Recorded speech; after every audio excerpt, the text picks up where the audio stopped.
이스라엘의 3대 천한 직업이 목동, 세리, 장녀입니다. 목동들은 집에서 양을 치는 사람들이 아니에요. 양을 끌고 나가서 들판을 헤매면서 목축을 하는 거예요. 그러다가 양들과 함께 자면서 남자의 성적인 욕구를 풀 길이 없으니까 수음이라 그러죠. 양들하고 교접을 하는, 그래서 가장 천한 직업으로 여겼던 거예요.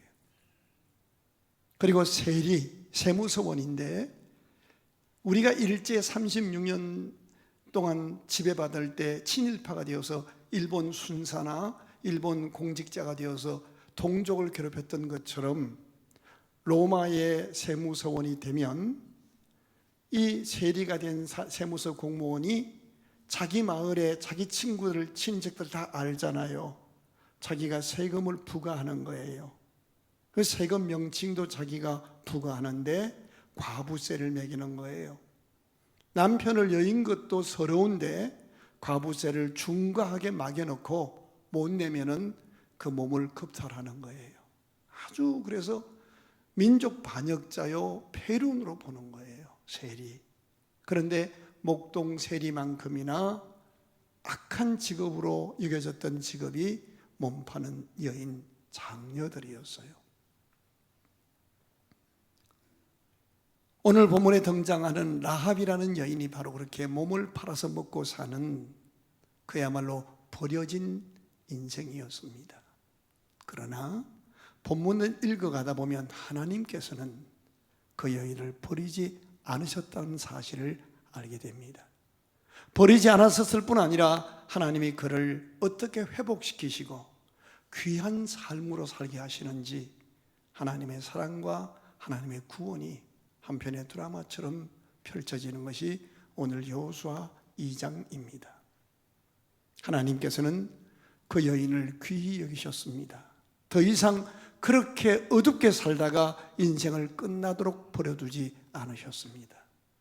1절 한번 보십시다. 눈의 아들 여호수아가 시딤에서 두 사람을 정탐꾼으로 보내며 이르되 가서 그 땅과 여리고를 엿보라 하며 그들이 가서 어디로 들어갔어요? 라합이라 하는 기생의 집에 들어가 거기서 유숙하더니, 저를 주목하세요. 가나안 땅은 하나님이 약속한 땅이에요. 그런데 와서 보니 그 땅에 원주민들이 살고 있고 원주민들은 기골이 장대하고 그 가나안 땅에는 여리고라는 어마무시한 난공불락의 요새를 지어놓고 있는 거예요. 하나님이 약속하셨으니 아무리 어려워도 하나님이 주실 것이라 믿고 정복해야 되는데 정복하기 위해서 지혜가 필요하잖아요. 그래서 지형정찰을 먼저 정탐꾼 두 사람을 선발해서 보냈어요. 정탐꾼들이 여리고성에 들어가자마자 기생의 집으로 간 거예요. 술을 좋아하는 게 아니에요. 기생의 집에는, 술집에는 온갖 정보가 모이잖아요. 그리고 술집에는 누가 드나들어도 아무도 신경 안 쓴다고 생각했던 거예요. 그런데 의외로 그 여리고 도성은 얼마나 감시체계가 세밀하고 정확한지 2절부터 읽겠습니다. 시작. 어떤 사람이 여리고 왕에게 말하여 이르되 보소서 이 밤에 이스라엘 자손 중에 몇 사람이 이 땅을 정탐하러 이리로 들어왔네. 세상에, 그때 무슨 도청장치가 있는 것도 아닐 텐데 벌써 몇천 년 전 얘기예요. 고조선 시대보다 훨씬 전이에요. 어마무시한 얘기입니다. 그런데 이 사람들이 왜 들어왔는지, 뭔 일 때문에 왔는지도 알고 있는 거예요. 그리고 그 첩보, 그 정보 보고를 왕에게 직접 보고할 정도로 그 당시 여리고성은 감시체계가 정확하고 철저했던 거예요. 바로 이럴 때에 하나님이 여호수아를 통해서 정탐꾼을 보냈던 거예요. 자, 사람이 보냈지만 그 배후에는 사람의 발걸음과 만남을 주관하시고 섭리하시는 분은 누굽니까? 하나님이십니다. 이것을 본문이 우리에게 가르쳐주고 있는 거예요. 여러분이 경기도 광주 땅에 사시거나 광주와 연관되어 사시는 이유가 뭐 여러 가지 있을 거예요. 결혼이라든가 집을 샀다든가 직장이라든가. 그런데 그 배후에 섭리하시는 것은 누구라? 역사의 주권자이신 하나님이라는 거예요.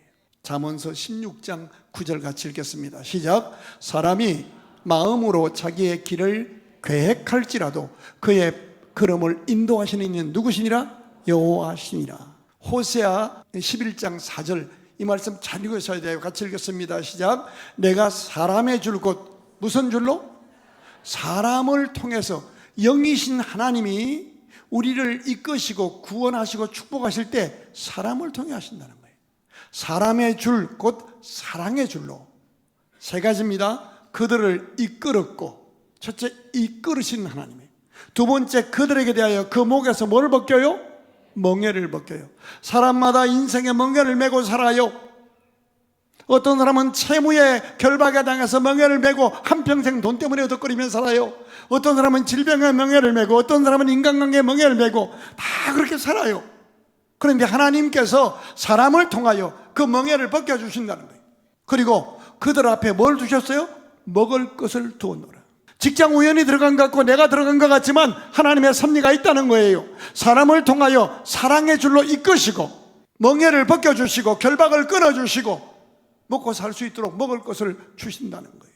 이러니 우리가 이 세상 살면서 인간관계를 얼마나 소중하고 잘해야 하는지를 우리가 교훈받아야 합니다.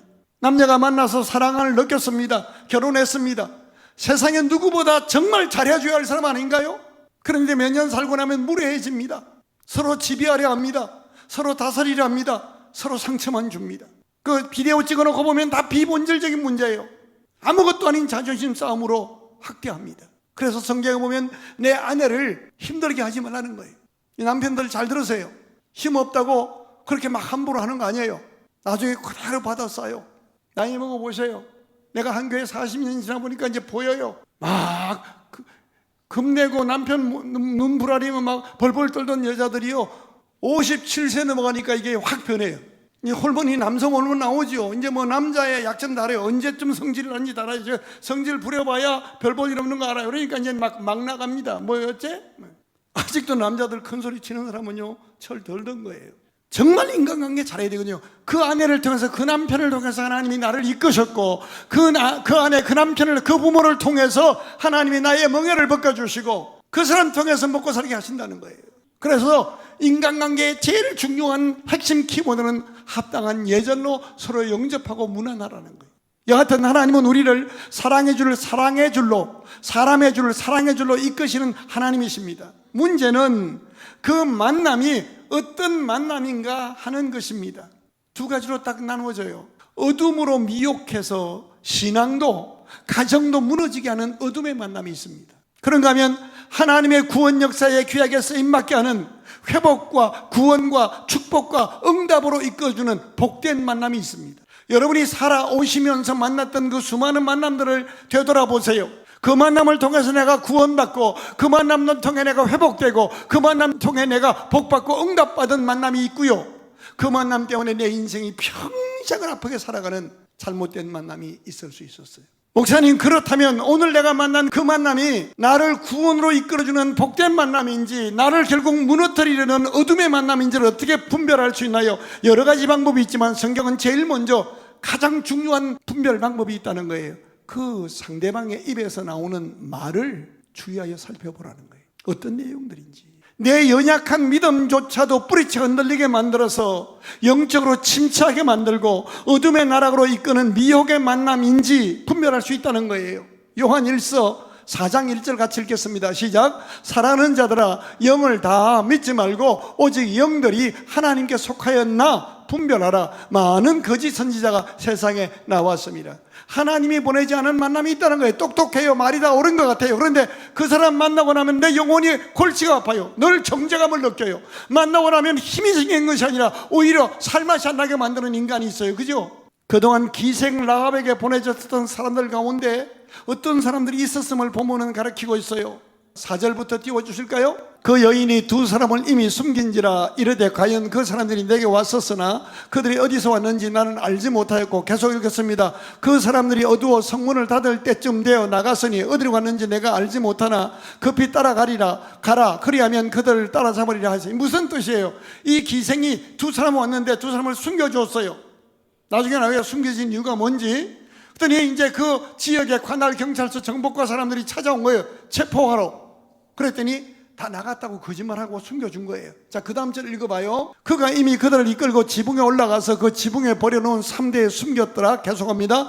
그 사람들은 요단 나루터까지 그들을 쫓아갔고 그들을 뒷쫓는다더니 나가자고 성문을 닫았더라. 8절입니다. 시작. 또 그들이 눕기 전에 라합이 지붕에 올라가서 그들에게 이르되 말하되 여호와께서 이 땅을 너희에게 주신 줄을 내가 아노라. 우리가 너희를 심히 두려워하고 이 땅 주민이 다 너희 앞에서 간담이 녹나니 너희는 너희가 애굽에서 나올 때 여호와께서 너희 앞에서 홍해 물을 마르게 하신 일과 너희가 요단 저쪽에서 있는 아모리 사람의 두 왕 시옥과 혹에게 행한 일, 곧 그들을 전멸시킨 일을 우리가 뭐 했다?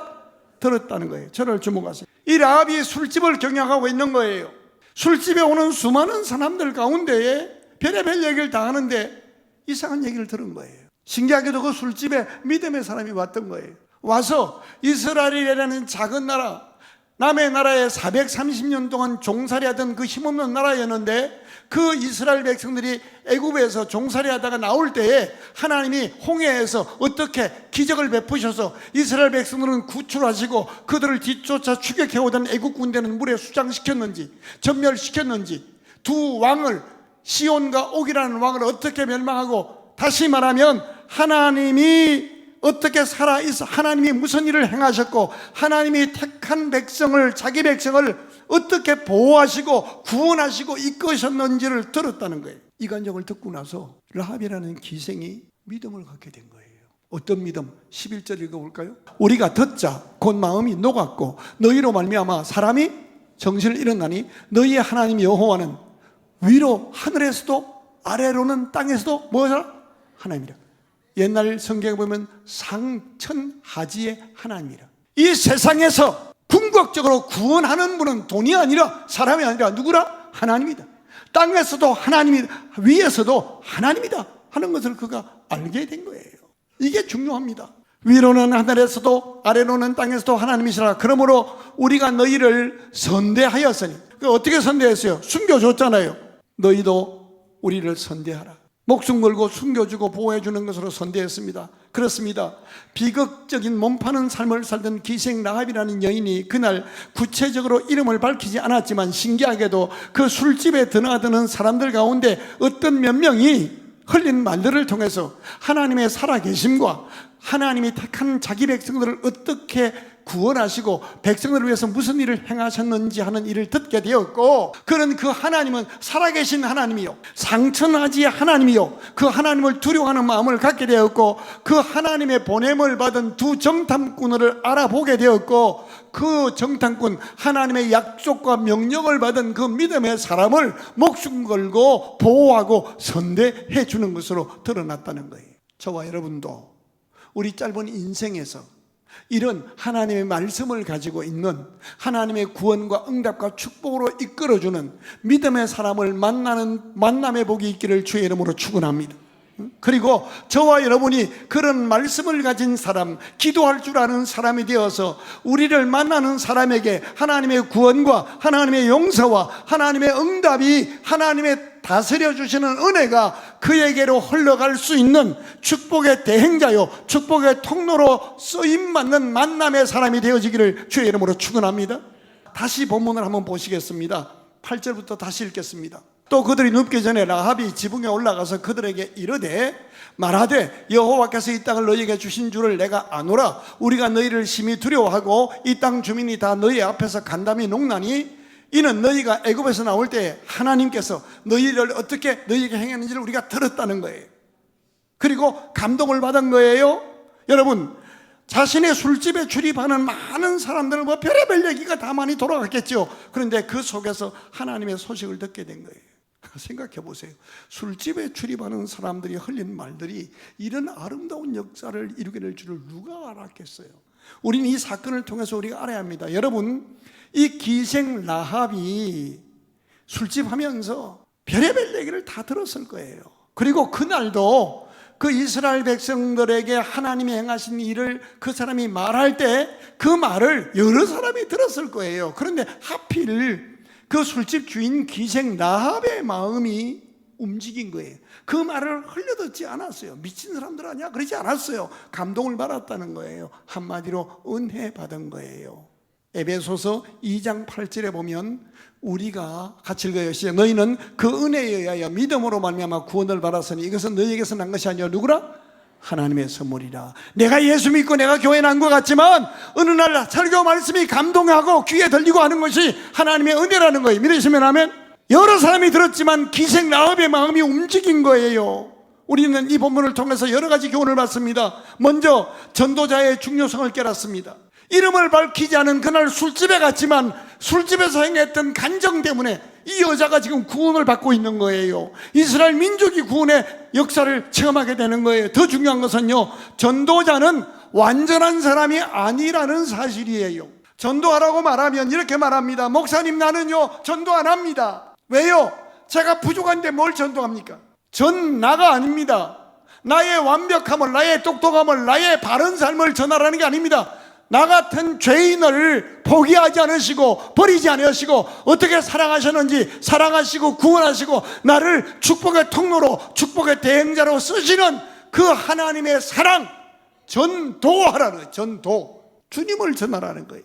당신 같은 사람도 하나님이 사랑하신 거 보니 내게도 소망이 있군요, 나도 버림받은 인생이 아니군요, 이걸 깨닫게 하라는 거예요. 하나님의 기적과 하나님의 구원 역사는요 누구를 통해서 일어날지 몰라요. 어린아이의 수줍은 작은 헌신을 통해서 이루어지는 거예요. 뿐만 아니에요. 성경을 읽어보면 죽어가는 노인의 한마디를 통해서도 하나님은 일하셔요. 야곱이 죽어가면서 침상에서 지팡이 머리에 의지해 일어나서 자녀를 축복하고 죽어요. 그랬더니 600년이 지나간 어느 날 아버지가 축복한 그대로 모세가 그 후손을 축복하는 거예요. 여러분이 남편을, 여러분이 아내를, 여러분이 자녀를, 여러분이 부모님을 축복하면 하나님은 누구를 통해서도 그 축복을 복으로 이루어 주십니다. 모세가 죽기 직전에 갑자기 죽어갈 때 좌절하지 않고 원망하지 않고 마지막 세 마디의 세 편의 설교, 축복 설교, 그게 신명기라고 지난주에 말씀을 드렸잖아요. 그래요. 우리 인간이 이 땅에서 받을 수 있는 복 가운데 가장 귀한 복은 하나님의 말씀을 듣는 복이에요. 그 말씀을 받고 말씀을 묵상하는 자는, 주야로 묵상하는 자는 시냇가에 심은 나무처럼 꽃이 피고 열매 맺는다고 했잖아요. 그럼 묻겠습니다. 여러분에게 오는 사람, 만남, 술잔을 들고 오는 만남하고 하나님의 말씀을 품고 나를 축복하기 위해서 오는 만남하고 어떤 만남이 여러분에게 응답과 영광과 축복의 수레를 끌고 오는 사람일까요? 한평생 몸을 팔며 살아가던 본문의 비련의 주인공 기생 라합은 비록 술집에 있었을 망정 사람들이 하는 그 얘기를 듣고 하나님을 알게 되었고 신앙을 고백하며 감동만 받은 것이 아니라 비록 더럽게 살아온 인생이지만 말씀을 듣고 나서 그가 변화됩니다. 11절을 같이 보십시다. 우리가 듣자 곧 마음이 녹았고 너희로 말미암아 사람이 정신을 잃었다. 이 히브리어 원문은요, 정신이 잃었다는 말은요 옛날 정신이 나가고 제정신이 들었다는 얘기예요. 옛날에 여리고성에서 몸팔 때의 정신은 뭐예요? 화장 곱게 하고 분칠하고 우선 팔아서 손님 호려서 돈 조금 더 벌어서 통장에 돈 좀 더 넣어놓는 것이 인생의 구원이라고 생각했던 거예요. 돈 벌고 권력 잡으면 그게 행복이라고 생각했고 그것이 나를 구원한다고 생각했던 거예요. 그런데 하나님에 대한 말씀을 듣고 나서 정신을 잃어버린 거예요. 제정신을 차린 거예요. 하나님은 하늘에서도 땅에서도 이 땅에 살 때도 죽었어도 그분이 우리의 구원자시다, 이것을 깨닫게 된 거예요. 그리고 나서 그가 12절 13절을 읽어봐요. 신앙 고백했을 뿐 아니라 그의 삶이 달라져요. 시작. 그러므로 이제 청하노니 내가 너희를 뭐하면 선대하였은즉 너희도 내 아버지의 집을 선대하도록 여호와의 이름으로 내게 맹세하고 내게 정표를 해라. 13절입니다. 그리고 나의 부모와 나의 남녀 형제와 그들에게 속한 모든 사람을 뭐하여 살려주어 우리 목숨을 죽음에서 건져내라. 여러분, 여리고라는 성은요 성벽이 11m, 폭이 3m, 어마무시한, 그 당시에는 정말 누구도 공격할 수 없는, 그 안에만 살면 행복 끝이라고 생각할 정도로 완벽을 보장하는 성이었습니다. 그런데 그 성 속에서 몸팔며 살고 있던 기생이 믿음의 사람들의 입술을 통해서 하나님에 대한 얘기를 듣고 나서 정신을 차린 거예요. 좋은 집이 나를 구원하는 게 아니구나, 통장에 돈이 나를 구원하는 것이 아니구나, 하나님이 나를 구원하시는구나. 그리고 나서 그가 그 하나님을 믿는, 하나님의 약속을 받은 두 정탐꾼을 숨겨줍니다. 그리고 그들을 구출해 주는데 21절 한번 읽어봐요. 라합이 이르되 너희 말대로 할 것이라고 그들을 보내어 가게 하고 붉은 줄을 어떻게 됐어요? 창문에 달아내렸어요. 믿음의 사람을 영접하고 보호했다라는 줄이에요. 요즘 말로 말하면 여러분 예수 믿는 사람 집에 대문에 뭐가 붙어요? 교패 붙이잖아요. 이 집은 예수 믿는 구원받은 가정이에요. 하나님이 책임지는 집입니다라는 표식이에요. 하나님과 나만이 알고 믿음의 사람들만이 아는 구원의 표식입니다. 그리스도의 대속의 피를 통하여 구원받은 백성의 집입니다. 보십시오. 라합의 믿음인 지 얼마 되지 않는 여인이에요. 제자 훈련 제대로 받은 것도 아니에요. 근데 그 믿음으로 하나님의 사람을 목숨 걸고 숨겨주고 보호하고 살리는 이 은혜로운 삶을, 말씀을 가진 자를 보호하며 살린 것이 자기 가문도 살고 자기 가족도 살고 하나님의 뜻을 이루고 민족도 살려내는 축복을 받은 거예요.